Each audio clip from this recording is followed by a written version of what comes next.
بطور خاص رمضان کے آخری عشرے کی طاق راتوں میں شب قدر کو تلاش کرنے کا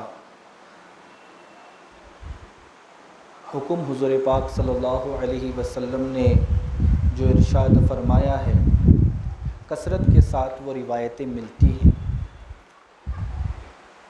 اب اس میں دو باتیں ہیں۔ قرآن کہتا ہے کہ شب قدر 1000 مہینوں سے بہتر ہے۔ احادیث میں ذکر ملتا ہے کہ اسے رمضان کے آخری عشرے کی طاق راتوں میں تلاش کرو۔ اور اب ہوا یوں کہ جب حضور پاک صلی اللہ علیہ وآلہ وسلم پر اس شب قدر کی تعیین نازل کی گئی تو نازل کرنے کے بعد آپ صلی اللہ علیہ وآلہ وسلم باہر تشریف لائے تاکہ اپنی امت کو آگاہ کر سکیں کہ شب قدر کی تعیین کیا ہے، کس تاریخ کو شب قدر اللہ نے رکھی ہے۔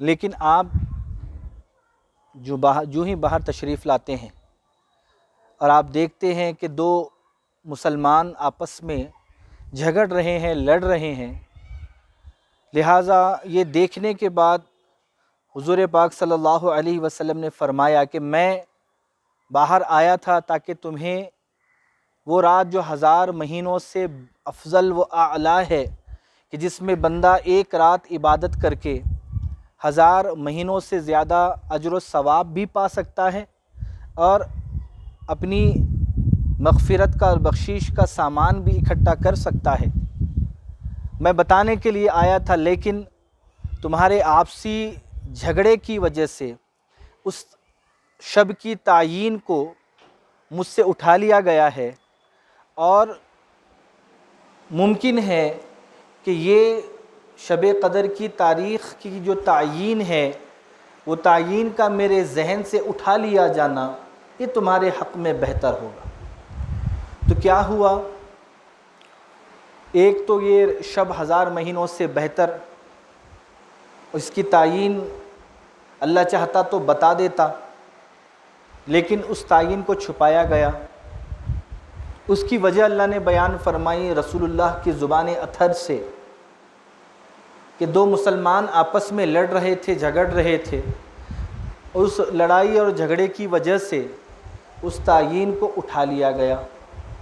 اب ایسا تو نہیں ہے کہ دو اشخاص کی غلطی کی سزا پوری امت کو دی جائے، یہ تو سمجھ میں آنے والی بات نہیں ہے کہ کہیں دو شخص آپس میں اگر لڑتے ہیں اپنے کسی ذاتی وجہ کی بنیاد پر، تو کیا پوری امت صبح قیامت تک اس شب قدر کی تعیین سے محروم ہو جائے؟ یہ بات قرین قیاس نہیں ہے۔ تو پھر کیا وجہ ہے؟ گویا کہ ایک تمثیل کے طور پر ان دونوں اشخاص کے جھگڑے کو سامنے رکھا گیا اور امت کو سمجھایا گیا کہ یہ رات 1000 مہینوں سے بہتر اور افضل و اعلیٰ ہے۔ تو ایک ذہن، ایک فکر امت میں پیدا ہو کہ وہ رات ہے کون سی، اس کی تعیین کیا ہے، ہمیں پتہ تو چلے تاکہ ہم زیادہ سے زیادہ اس میں عبادت کریں، اس کا ایک لمحہ بھی ہم سے ضائع نہ ہونے پائے۔ ایک تجسس پیدا ہوا، ایک رغبت پیدا ہوئی، تو پھر سامنے اسے رکھا گیا کہ دو مسلمان آپس میں لڑ رہے تھے تو تعیین اٹھا لی گئی۔ تو وہ جھگڑا صرف دو مسلمانوں کا نہیں تھا، بلکہ امت کو یہ سمجھایا گیا کہ اتنی بڑی رحمت، اتنی بڑی برکت کہ 1000 مہینوں سے زیادہ افضل ایک رات، یہ اتنی بڑی نعمت، اتنی بڑی اللہ کی کرم نوازی ہے۔ آپ اندازہ کیجئے گا کہ آپسی جھگڑے کی وجہ سے اللہ اپنی رحمتوں کو اٹھا لیتا ہے، جو اس نے بندوں کو عطا فرمانی ہے، جو کرم نوازیاں بندوں پر فرمانی ہے، لیکن جہاں مخاصمت آ جاتی ہے، جہاں جھگڑا اور فساد آ جاتا ہے، جہاں آپسی اختلافات آ جاتے ہیں، جہاں جماعت اور قوم میں ملت میں انتشار برپا ہو جاتا ہے تو پھر وہاں اللہ اپنی رحمتوں کو اٹھا لیتا ہے۔ تو پھر ہوتا یہ ہے کہ جہاں اتحاد ہوتا ہے وہاں رحمت ہوتی ہے، کیونکہ جہاں انتشار ہو تو وہاں رحمت اٹھا لی جاتی ہے۔ اس کا مطلب ہے جہاں اتحاد ہوگا تو وہاں خدا کی رحمتیں اور برکتیں شامل حال ہوں گی۔ اور یہ امت کو سمجھایا گیا کہ دیکھو اتنی بڑی نعمت ہے کہ جو میں نے آپ کو نوازنی تھی، لیکن تمہارے اس آپسی انتشار اور آپسی اختلافات اور جھگڑے کی وجہ سے یہ عظیم نعمت سے تم محروم ہو گئے۔